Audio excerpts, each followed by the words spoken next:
Saludos oyentes de radio, gracias por escucharnos en la noche de este viernes 8 de marzo del año 2024, Día de la Mujer y día en el que Libertad Digital cumple 24 años desde su primera noticia. Sí, me mira Marta Cotarelo, 24 años, yo estaba allí, te lo puedo contar, Cotarelo. Felicidades a todos y a todas. Como cada viernes, hoy tendremos una tertulia habitual. No por ser este día especial vamos a cambiar las cosas cuando las cosas funcionan bien. Así que van a estar los Cayetanos, José María Marco, Cayetano González y Tomás Cuesta. Si ustedes son oyentes fieles de este programa y fieles de los Cayetanos, sabrán que los Cayetanos han tenido a lo largo del tiempo diferentes musas políticas que les han inspirado. La primera fue Isabel Celaá, pero luego se han ido incorporando más personajes. Por ejemplo, en el caso de Tomás Cuesta, él siempre se ha mostrado muy fan de María Jesús Montero y sus múltiples virtudes como gran oradora que es. Por eso, supongo que hoy me tocará animar a Tomás, que estará desconsolado al ver que en estos días en los que MJ Montero se ha convertido nada más y nada menos que en la presidenta en funciones del Gobierno de España, ante la ausencia de Pedro Sánchez del país, pues que en estas circunstancias no hayamos podido disfrutar con el don de la palabra de la que hoy, ahora mismo, es la mujer con más poder en España, la presidenta en funciones MJ Montero. Y encima, siendo hoy el 8M y habiéndose celebrado hoy un Consejo de Ministros extraordinario con motivo del Día de la Mujer, nos ha sorprendido todavía más que el Gobierno de España haya ocultado a María Jesús Montero en la rueda de prensa posterior en el Palacio de la Moncloa. Porque Moncloa no suele desaprovechar estas ocasiones y estas circunstancias, y hoy lo han hecho. Han desaprovechado la oportunidad de presumir que, aunque sea por un viaje al extranjero del presidente, hoy la segunda autoridad del país es una mujer socialista que se llama María Jesús y se apellida Montero. Quizá, pero esto es interpretación mía, quizá la razón del perfil bajo de la presidenta en funciones este 8M tenga algo que ver con las noticias que hoy han publicado varios medios de comunicación sobre el papel que podría haber jugado el Ministerio de Hacienda de María Jesús Montero en el escándalo de corrupción que afecta al sanchismo. Resulta que Montero, que además de ser presidenta en funciones, hoy vicepresidenta primera todos los días del año, es ministra de Hacienda.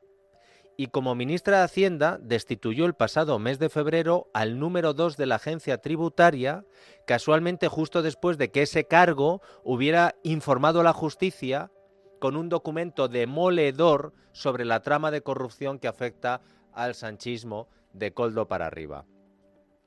En concreto, el director de Inspección Financiera y Tributaria, Javier Hurtado, y la delegada especial de la agencia tributaria en Aragón, Paloma Villaró, elaboraron un informe sobre la trama de corrupción del caso Koldo y posteriormente, cumpliendo su obligación, además de custodiar el informe en el que había contenido de anticorrupción, lo remitieron a la Audiencia Nacional.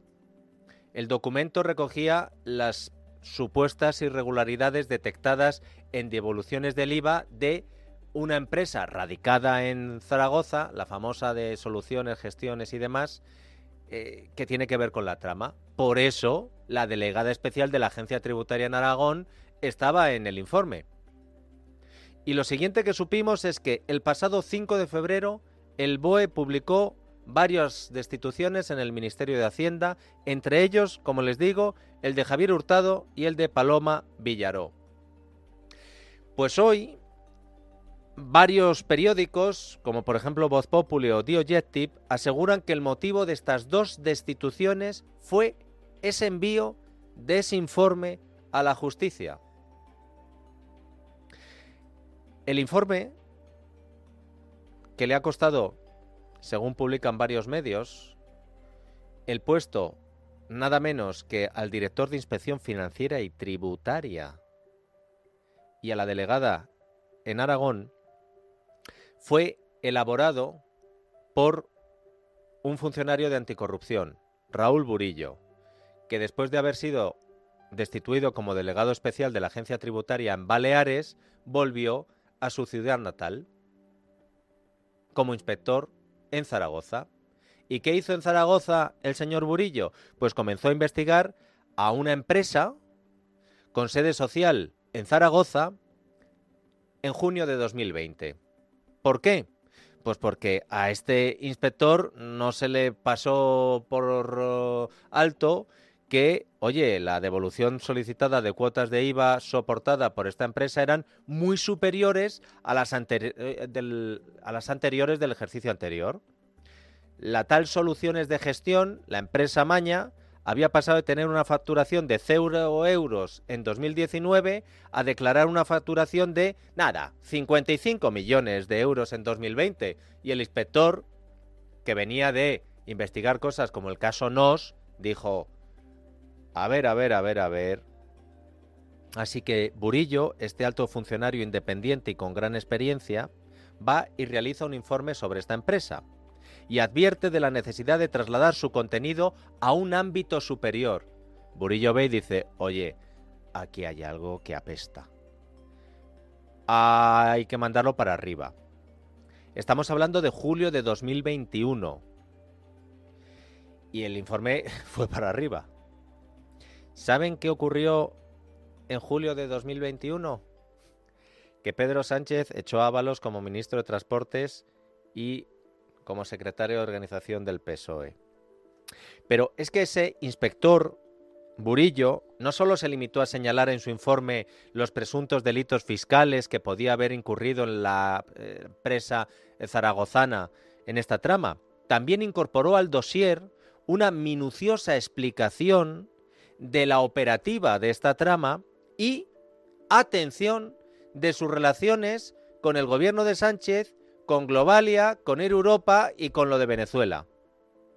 Y en este informe se refleja que el comisionista del Ferrari, el que fue a recibir a Delcy, el que se fotografía con Begoña Gómez, Víctor de Aldama, pues que tenía un papel importante, tan importante que en el informe se hace la relación que hicimos nosotros.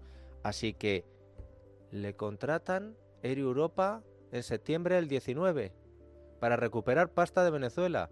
Y en 2020 está allí, en el aeropuerto. Bueno, es el que dijo, este informe es el que dijo que Zapatero había fracasado en su intento de cobrar la deuda de Venezuela con Air Europa, por lo que Globalia había entrado en contacto con él y luego contrató a Víctor de Aldama. Así que imagínense si esto no es el informe Pelícano de la trama. El informe Pelícano. Burillo, eres la Julia Roberts de este asunto. Pero Julia Roberts se rodea de más gente en la peli. Y en la peli es una ficción, se los cargan de verdad, aquí se los cargan políticamente. ¿A quiénes? Pues a los dos principales responsables de la custodia del informe Pelícano que el inspector Burillo elevó hacia arriba. Y cuando lo elevó hacia arriba, ¿a quién le tocó?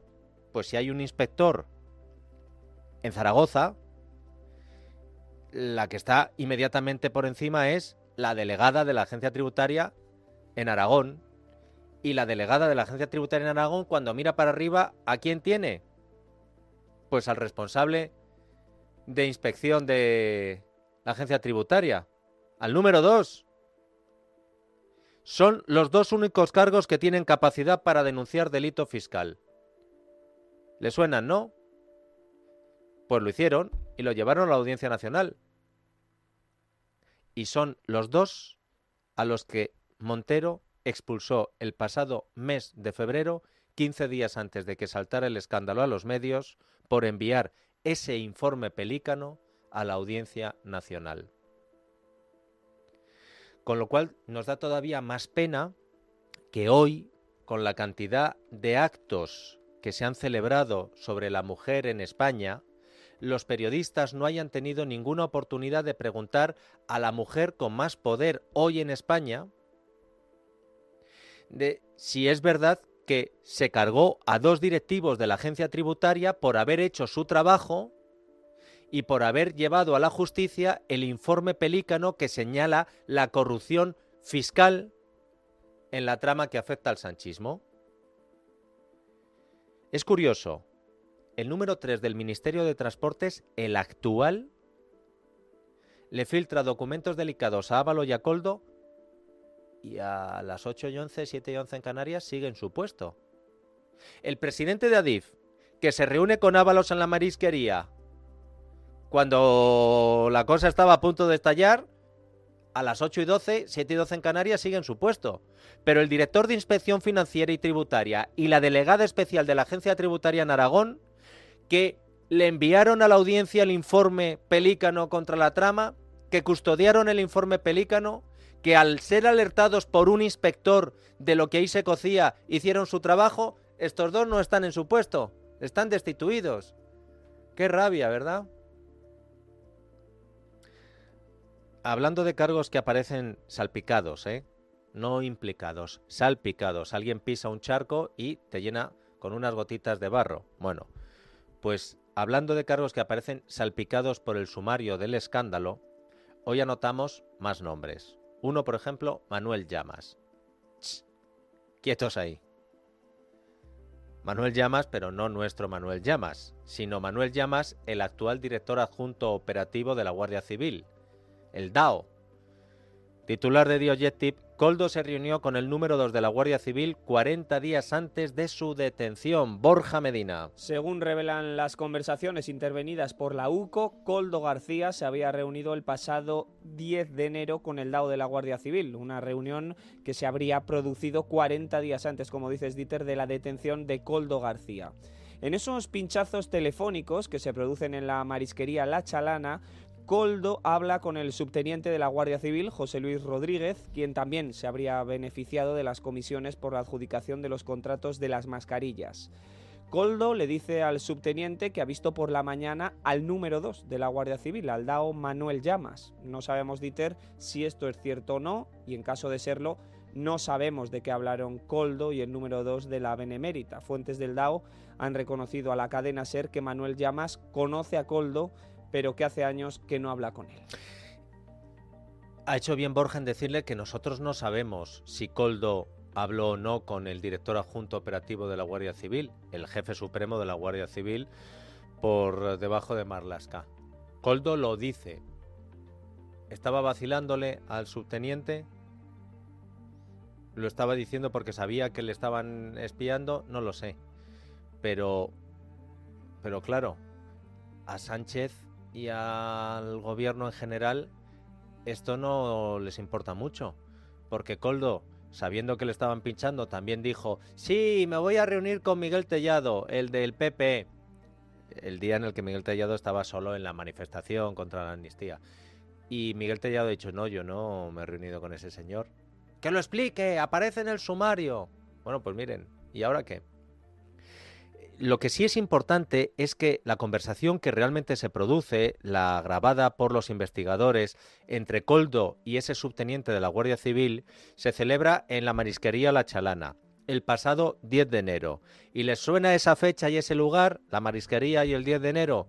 Pues si les suena es porque ese es el día en el que el ministro Ábalos y el actual presidente de Adif, Ángel Contreras, estuvieron en la misma marisquería el mismo día. Porque Koldo les citó a ambos ahí. Un encuentro que ya les contamos ayer, pero del que hoy Borja tiene más detalles. Los agentes no grabaron, Dieter, la conversación entre Ábalos y Contreras porque no estaban siendo investigados, pero el diario El Mundo desvela que el exministro y el presidente de Adif hablaron sobre el Ministerio de Transportes. Cuenta este diario que Contreras quería ganarse la confianza de Ábalos y mantener una buena relación con él porque sabía de su buena sintonía con el actual ministro, con Óscar Puente. Es decir, que el presidente de Adif, el actual presidente de Adif, buscaba tener a Ábalos de su parte porque había constatado que el exministro tenía hilo directo con Óscar Puente. Que Ábalos tenía el hilo directo con Óscar Puente. que Ábalos se llevaba tan bien con Óscar Puente que el presidente de Adif cena con Ábalos por indicación de Koldo para, oye, háblale bien de mí a Óscar Puente. Tengan esto presente para entender lo que ha tenido que hacer hoy Óscar Puente para despegarse de la sombra de Ábalos. Le han preguntado en la cadena Ser Valencia, un acto que ha tenido hoy el ministro, por Ábalos. Y fíjense lo que es la vida y la política, ¿verdad? José Luis, tú que nos estás escuchando. Pues mira, tu amigo Óscar Puente, mira cómo se distancia de ti. Este será como Diana Morán, que dirá, ¿Ábalos? ¿De qué Ábalos me habla usted? Personalmente, con mucho desgarro, porque hablamos de una persona por la que yo tengo un afecto especial y un compañero al que he respetado mucho, ¿no? Y lo veo con bastante dolor, sinceramente. Más allá de lo político me produce mucha rabia. Yo creo que hay gente que no está a la altura del partido al que pertenece y de la historia que tiene y de lo mucho que le debe, ¿no? Y no sé, a veces me da la sensación de que no se sabe corresponder al partido las muchas cosas que nos dan. Hay que saber estar y hay que tener altura de miras y tener conciencia de a qué organización pertenece alguien como él y las personas que le han rodeado, ¿no? Uy, uy, uy, uy, uy, uy, uy, uy, como lo haya escuchado esto. Uy, como lo haya escuchado Ábalos. José Luis, que dicen que no has estado a la altura del partido, que no le has devuelto al partido todo lo que el partido te ha dado. Y lo dice Óscar Puente. Que, por cierto, se mete mucho con Ábalos porque no está a la altura del partido, pero Óscar Puente, que es el actual ministro, sigue manteniendo en su ministerio a cargos que siguen provocando titulares sobre la trama. Noticia del Mundo. El número 3 de Transportes asegura que supo de la adjudicación de la empresa de Koldo por Puertos del Estado. Pero el que han echado de Puertos del Estado, el famoso ya Alvarito, dice que no fue así, que fue al revés. El actual subsecretario de Transportes, Jesús Manuel Gómez, es decir, el número 3 de Óscar Puente, declaró ante la UCO, según cuenta el diario El Mundo, que se enteró de qué empresa había sido escogida para el gran contrato de las mascarillas por la información que le facilitó días después Puertos del Estado. Gómez no detalla quién concretamente de Puertos del Estado le facilita esa información al ministerio. Sin embargo, Dieter, el presidente de Puertos, Vicente Toledo, le dice a los investigadores que el enlace con el ministerio de Ábalos era Álvaro Sánchez Manzanares, Alvarito, el que fuera secretario general de Puertos del Estado. Pero claro, resulta que, según cuenta también este diario, hay mucho desconcierto entre los investigadores porque en su declaración, realizada tan solo 1 hora y media antes, Alvarito dice exactamente lo contrario. Él le dice a la UCO que él se enteró por el ministerio de qué empresa debía escoger Puertos del Estado para el contrato de 20 millones de euros en mascarillas. Esmeralda Ruiz ya nos contó quién era Alvarito. Con todos los respetos, lo de Alvarito es por ir distinguiendo a la gente en esta trama porque si no se pierden. Álvaro Sánchez Manzanares. Y ahora lo que estamos viendo, por si nos está escuchando también Álvaro, es que quieren que te comas tú el marrón solo. Lo que pasa es que Esmeralda nos explicó que Alvarito para Koldo resulta que es don Álvaro para el PSOE, porque aparte de ser uno de los hombres de José Blanco, encima es un abogado que sabe de leyes y que es al que todos preguntaban en el PSOE cuando había que aclarar cosas jurídicas, y que es el que decidió con Santos Cerdán y otros, que lo del crowdfunding de Pedro Sánchez, que era un escándalo en las primarias en las que Pedro Sánchez recuperó el poder, pues que valía.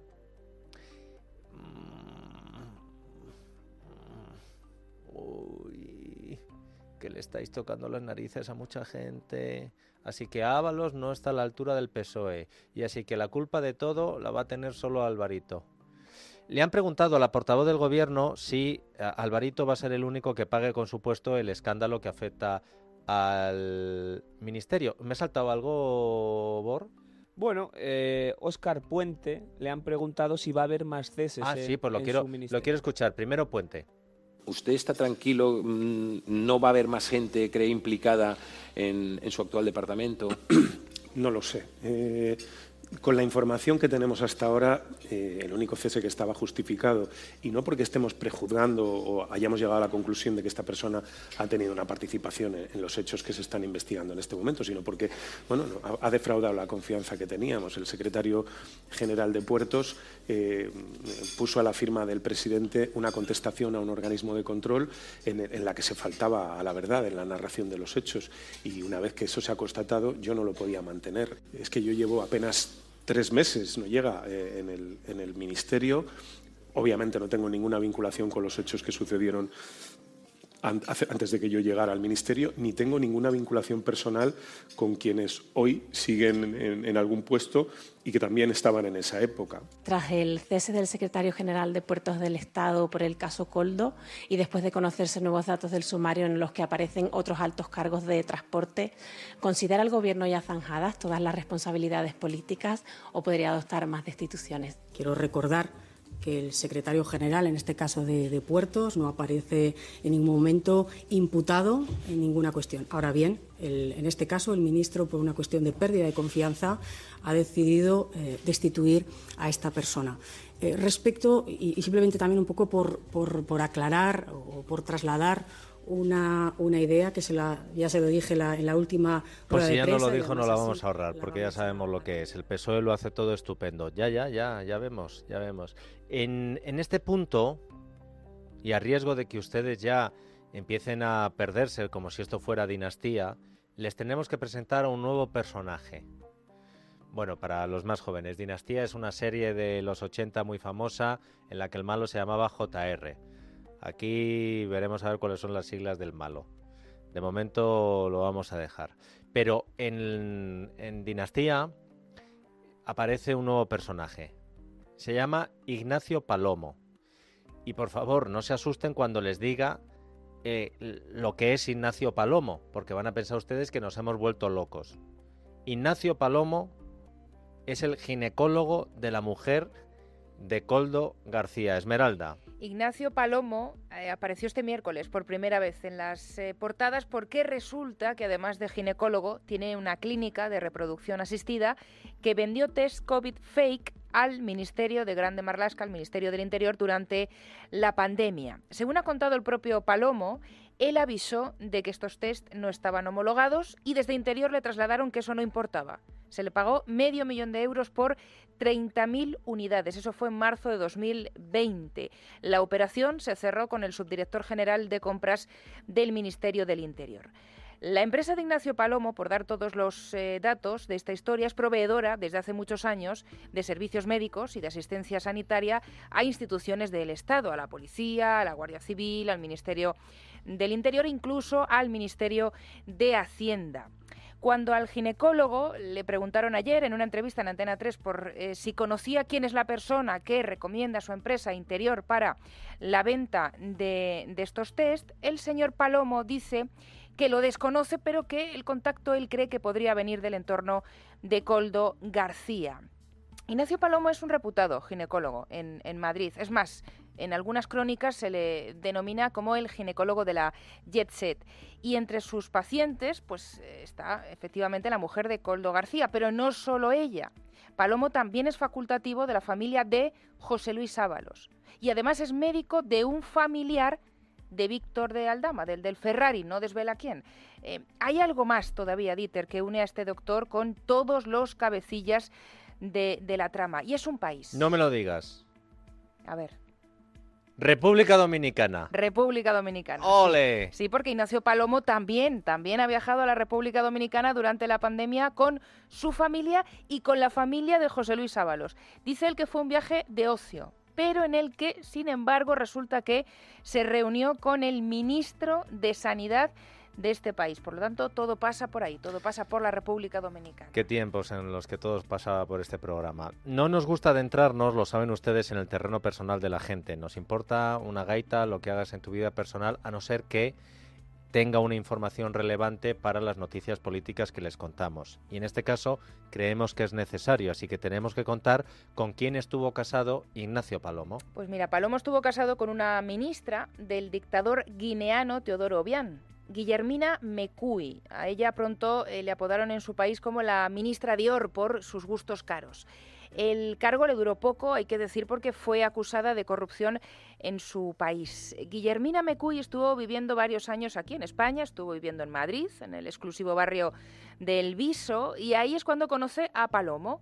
A pesar de que Guinea es uno de los países con el mayor índice de natalidad en África, Guillermina le propone a Palomo abrir una clínica de fertilidad en la selva de Guinea y consiguen abrirla y consiguen que sea Obiang quien la inaugure. Esto fue en diciembre de 2020. Bueno, pues un año después, en la Feria de Fitur de 2021, la Embajada de Guinea en España, en colaboración con la empresa de Palomo, según revela hoy el diario La Razón, atrae a empresarios interesados en abrir nuevos negocios en el país africano. Atención, pregunta, ¿a que no saben quién estaba ese día, en ese mismo instante, en el stand de Guinea en Fitur? 2 nombres, Ábalos y Koldo García. Ambos viajaron en agosto de ese mismo año a Guinea. ¿Esto lo cuenta La Razón, Esme? Esto lo cuenta La Razón y varios medios más. Sí. Pues mira, viajaron a Guinea con el ginecólogo para echarle una mano en sus negocios. Y a propósito de esta relación sanitario-empresarial, ¿sabemos algo más? Sabemos que en marzo de 2020 el ginecólogo Ignacio Palomo firma el contrato con Interior, lo hemos contado, para esos test fake. Bueno, pues según La Sexta, en abril de 2020, es decir, un mes después, firma otro contrato, en este caso con Adif, para el suministro de gel hidroalcohólico, 15.000 euros, y con una firma clave en este caso, la de Isabel Pardo de Vera, por entonces presidenta de esta entidad pública que depende de transportes. Ayer supimos que Pardo de Vera, en su declaración como testigo ante la Guardia Civil, dijo que había recibido presiones por parte del Ministerio de Ábalos para adjudicar contratos de mascarillas a toda prisa a la empresa de soluciones de gestión, pero lo que no mencionó absolutamente nada es sobre este contrato con el ginecólogo Ignacio Palomo, ni tampoco esos 15.000 euros que se le pagaron por esos geles. La adjudicación aparece en el BOE con fecha del 24 de agosto de 2020, esto también es raro, pero la firma se hizo 4 meses antes. Hoy ha reaparecido públicamente Begoña Gómez, la mujer del presidente. ¿Dónde? En la pancarta del 8M. Ricardo González, buenas noches. ¿Qué tal, líder? Muy buenas noches. Y hasta allí que te has ido, ¿no? Estás en Cibeles, Ricardo, a ver si conseguías preguntar a Begoña Gómez qué opina de las noticias que han aparecido estos días y en los que ella aparece como protagonista, ¿no, Rick? Sí, pues, a ver, la verdad es que es muy difícil acceder hasta las ministras y hasta la mujer del presidente del gobierno. Hay muchísimas medidas de seguridad en una manifestación que está siendo multitudinaria. Como decíamos, están presentes tanto la mujer de Pedro Sánchez como la ministra de Igualdad, Ana Redondo, la vicepresidenta Teresa Rivera o la portavoz del PSOE en el Parlamento Europeo, Irache García. Contarte, Dieter, también que las feministas marchan por tercer año consecutivo separadas. Por un lado está la manifestación en la Comisión 8M, la manifestación oficialista, digamos, y por otro lado, la del Movimiento Feminista de Madrid, que reclama la abolición de la prostitución. Ahora, como digo, mucho ambiente aquí en Cibeles. Las feministas están leyendo un manifiesto y ya se dirigen hacia la Plaza de Colón. Sepan también que no se han cruzado las dos manifestaciones, la oficial con la del Movimiento Feminista de Madrid. Ricardo, si hay posibilidad de acercarte, si el cordón policial de seguridad ves que flaquea en algún momento y puedes acercarte a Begoña Gómez para preguntarle simplemente su opinión sobre lo que se está publicando y que le afecta a ella, pues lo intentas y si lo consigues, teléfonos abiertos para ti, Ricardo. Aquí seguiremos, Dieter. Muy bien. Vamos a ver. Las 8:30, las 7:30 en Canarias. Y no les he hablado todavía de lo de la amnistía. Bueno, no les he contado la que ha tenido hoy Bolaños. Pues se lo voy a contar. Pero vamos a hacer una cosa. Vamos a escuchar primero la columna de opinión de Agapito porque los viernes es cultura y además creo que va a hablar de una cita muy interesante de la que tienen que estar atentos nuestros oyentes y luego entraremos ya en la tertulia de los Cayetanos a ver si en los Cayetanos de la semana puedo colar alguna de las cosas que tengo preparadas para ustedes de información política, y si no, a partir de las 9 entramos de lleno en todo esto que les hemos contado y en lo que no también, la trama Koldo, la amnistía y alrededores.